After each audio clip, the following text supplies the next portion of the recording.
अस्सलामुअलैकुम। मैं आपका होस्ट बाबर शेर कंजू। अज मैं दरिया जनाब के किनारे ते मौजूद हाँ। अगे गुज़श्ता भी वीडियो गुज़श्ता साल भी लाइया ने और इस दरिया जनाब के हवाले नाल बनाइया ने। बई दरिया जनाब महमूदपुर के मकाम ते खास करके और मलाह आला कोट गाजी बुरज फत्तू दा या दीगर जिहड़े इस दे नाल नाल इलाके ने उन्होंने बड़ा मसला है कि दरिया के ज़मीनी कटाव के हवाले नाल गुज़श्ता जिहड़ियां हुकूमतां गुजरियां ने उन्होंने भी इस आवाम नूं एक लॉलीपॉप दिता है रखे भी रोज़ दिहाड़ी आए रोज़ MNA MPA कमिश्नर साहब या AC DC साहब विजिट करते हैं, अपनी फोटो सैशन करके चले जाते हैं। तो नवी हुकूमत आई, नवे चेहरे आए, नवे उम्मीदवार मुंतखब हो के आए ने। तो हुण अज असी दरिया जनाब के किनारे ते आए हाँ। साडे नाल नसीर चद्दड़ अल मरूफ फुल्ला वाला टिकटाकर भी मौजूद है। तो अज असी इन्हां नाल फिर गल करने आ बई अगलियां जिहड़ियां नुमाइंदे आए या हुकूमतां आईयां उन्होंने वादे किए कि वादे अपने पूरे होने वाले जिहड़े हुकूमत या नुमाइंदे करदे या नहीं करते। गल वेखण सोचने लिए वे बई हुण हाली तक यह दरिया जनाब इस दे विच एक नले जिन्ना आ पानी गुजरदा पे उधर दूसरी साइड ते गुजरदा पे। ते अगर इस नूं हुण इत्थे पुख्ता नाकू या पुश्ते या इत्थे बंद तमीर किया जाए, इस इलाके की जिहड़ी ज़मीनी कटाव है वो रुक जाता है, रोका जा सकता है। ना कि जिस टाइम पानी आ जाए उस टाइम उसनूं रोकने की कोशिश की जाए, उस टाइम जिहड़ा पुख्ते बन या नाकू बनाए जाते उस टाइम वो भी नहीं खलोंदे। तो इसका काम या अमल इसका हुण करना चाहिए, क्यों अगों कुछ ही दिनों तो बाद दरिया जनाब या इस इलाके दे विच पानी आ जासी, बरसात का मौसम आ जासी, डैम भी भरी जाते हैं, इंडिया की तरफों पानी भी छोड़िया जाता है।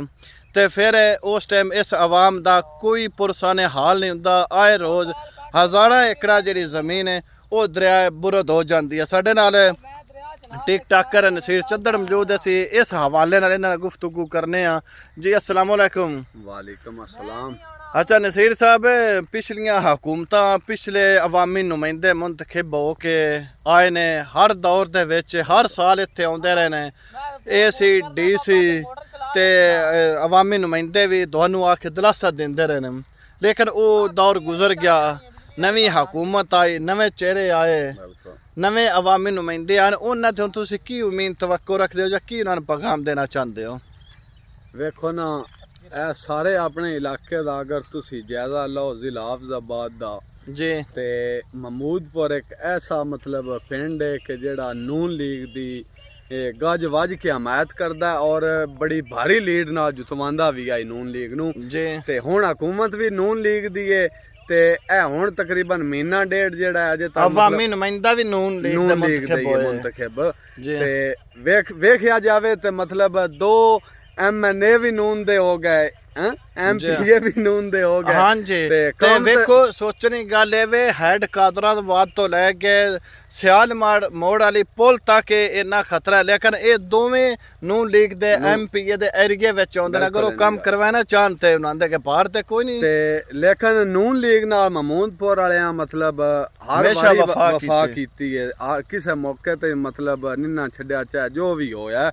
ते इस वारी भी यंग जनरेशन नूं भी मतलब एक किस्म का नून लीग नूं वोट दिता। साडे पिंडों बड़ी घट लीड निकली गई PTI दी और तकरीबन महीने डेढ़ तक इंशाअल्लाह अल्लाह फजल ही करे ते असीं ते आंदे ना बारिशां होणियां ने, मोड़े सैलाब मतलब सैलाब भी आना है, उस तो हट के ज़मीनी कटाव भी कंजू साहब लगा रहना है।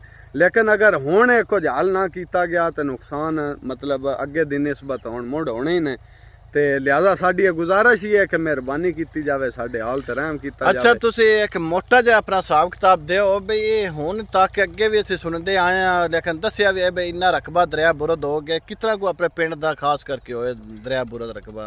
तकरीबन अद्धो अध जिहड़ी ज़मीन है दरिया बुरद महमूदपुर दा रकबा मतलब 3000 ते 1500 जिहड़ी दरिया दे विच है। और बड़े बड़े मतलब ढेर मुल्क अडोल बेरोजगार है, जिन्हों को कोई रोजगार ही नहीं है, जिन्हों का सिर्फ ज़रायत दे काम आई हुण शोदे दिहाड़ियां करते हैं। तो जदों मतलब नाकू बन जान तो फिर हिरस लग जाती है कि ज़मीन निकल सकती है।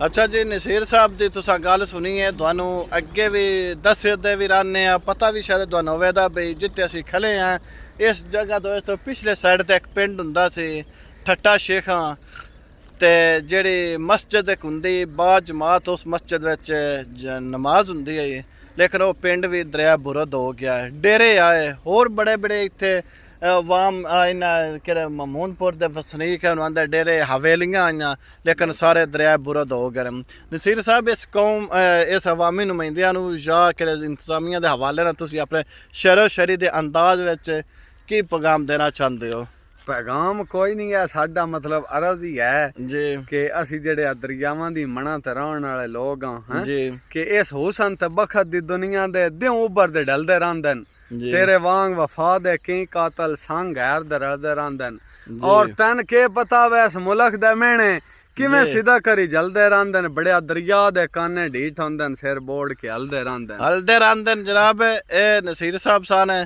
ते ए वेख लो बिल्कुल मनी है अगर इत्थे पुख्ते नाकू बन तमीर हो जाए नांदा जमीनी कटाव भी बच सकते उस तो बाद नाल एक डेरा है ते ए नाल दरबार है जिहड़ा महमूदपुर दा वो भी तकरीबन चंद एकड़ फैसला रखदा महमूदपुर दा दो पिछा डेरे ने शावां दे वो भी तकरीबन एवं चंद फलांग के फासले ते मौजूद ने अगर हुण टाइम है इन्हां साडे नुमाइंदियां कोल भी अगर इसदा बचाव किया जाए बच सकते हैं।